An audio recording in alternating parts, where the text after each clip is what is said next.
En este capítulo, presentación con las diapositivas. Bueno, en este, ¿cómo es el comportamiento del hormigón en el dimensionado? A ver, coincidiendo.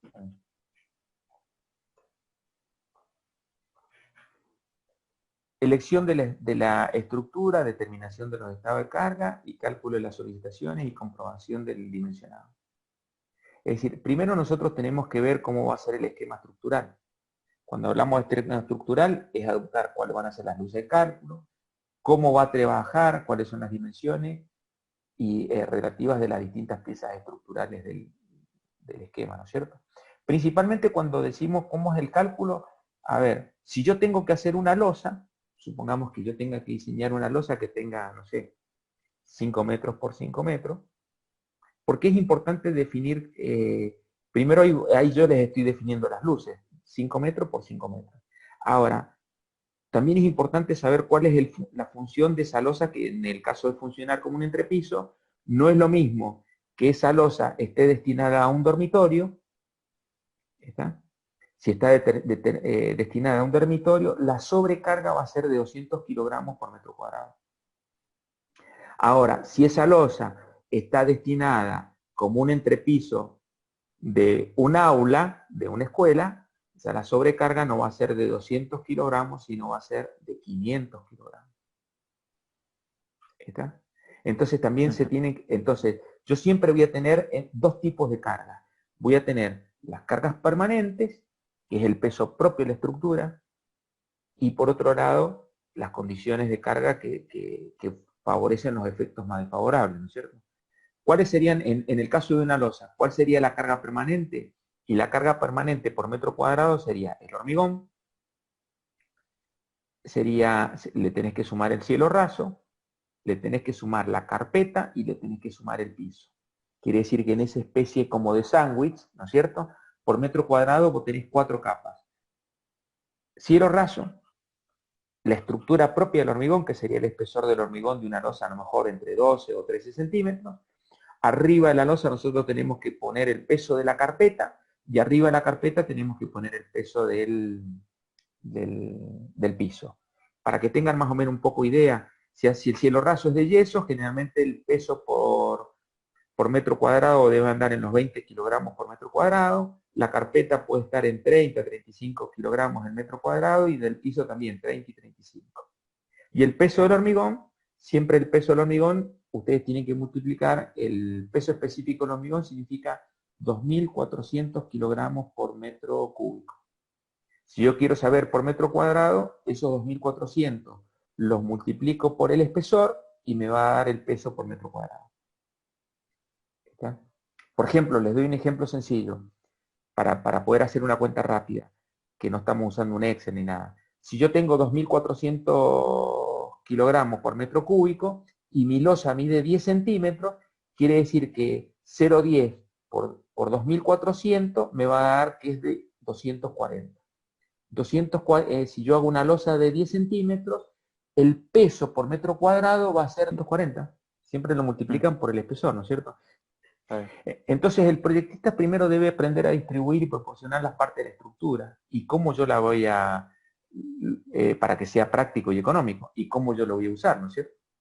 Porque digamos, también ustedes han visto en estática o han visto en otras materias, mi losa puede estar simplemente apoyada, es una forma de diseñar, y otra forma de diseñar es que la losa esté empotrada, por ejemplo. Si la losa está empotrada, la estructura funciona totalmente distinta que si estuviera simplemente apoyada. ¿Y por qué nosotros siempre tenemos que estudiar tanto el hormigón? Fíjense que nosotros tenemos que ver no solamente en el diseño estructural, sino también tenemos que ver de gastar la menor cantidad de material posible. ¿Por qué? Porque el hormigón es caro. Entonces nosotros debe cumplir seguridad, es decir, que debe soportar todas las cargas de diseño y las deflexiones y vibraciones. Tiene que ver con el costo, por eso también hacemos tantos cálculos para poder tratar de trabajar el menor espesor de hormigón posible, cumpliendo con las normas de cálculo y económico, y la factibilidad de fabricación y montaje de la estructura. ¿Está? Entonces, eso tiene que cumplir ciertas condiciones de especificaciones y códigos de construcción y las de diseños para lo cual el proyectista tiene que hacer su cálculo. No, digamos, no todo esto se encuentra a veces en los reglamentos. Y siempre lo que decimos, que, me voy una hojita más atrás, la responsabilidad final recae tanto sobre el proyectista como en el director. Quiere decir que, por ejemplo, si uno hace una casa y se rompe una losa y produce algún daño, siempre van a ir a buscar quién es el que hizo el proyecto y van a ir a buscar también quién es el que hizo el proyecto y quién es el que hizo la dirección de obra, ¿no es cierto? Porque ustedes siempre saben que el proyectista, por ejemplo, para hacer un edificio hasta de 3 pisos, tiene que como mínimo firmarlo un maestro mayor de obra que esté matriculado. Y después, si ese proyectista no lo hace, no lo construye el edificio, y lo va a construir un maestro mayor de obra, el maestro mayor de obra también está obligado a revisar los cálculos, el que construye, y no solamente revisar los cálculos, sino también todo el proceso de construcción del edificio, ¿no es cierto? Que ahí tiene que ver con el tema de curado del hormigón, calidad de hormigón, cómo se llena. Bueno. Después, con respecto al tema de los tipos de las cargas, nosotros, era lo que yo decía, tenemos 3 tipos de cargas.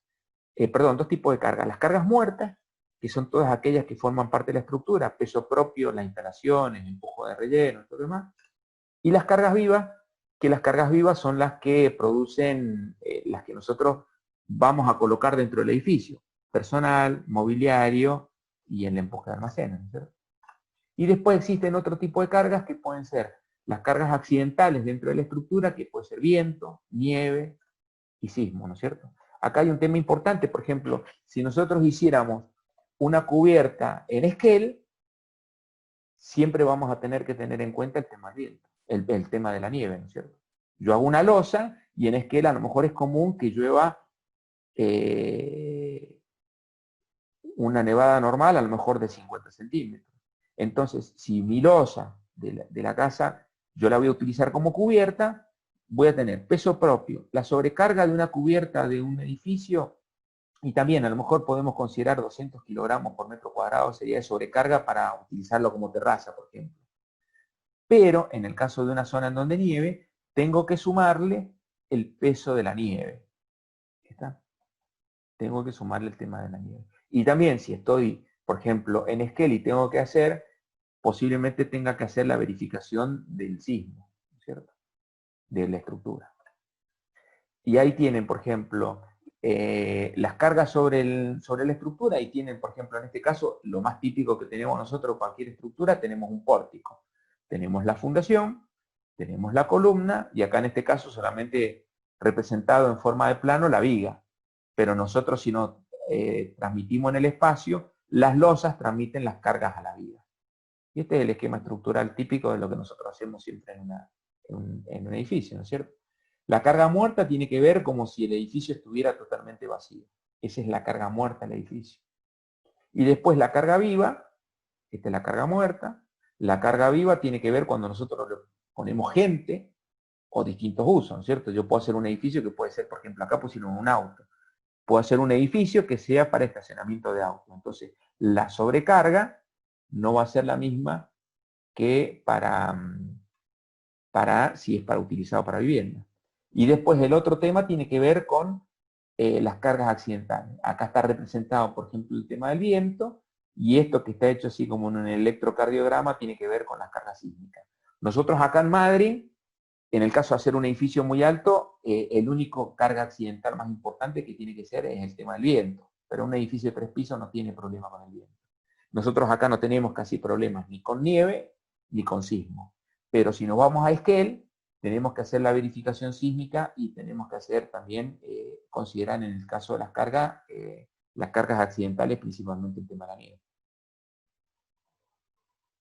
Acá ustedes pueden ver, no sé, como la carga muerta sería el peso propio de la estructura, y después tienen, en el caso de hacer un puente, las cargas accidentales, yo tengo que considerar cuáles vendrían a ser todas las sobrecargas que van a pasar sobre ese puente, vehículos y los camiones. Y también sobre una estructura como un puente, puede quedar, sobre la estructura de un puente puede quedar, afectar el tema de cargas accidentales como pueden ser los vientos y las cargas sísmicas, ¿no es cierto?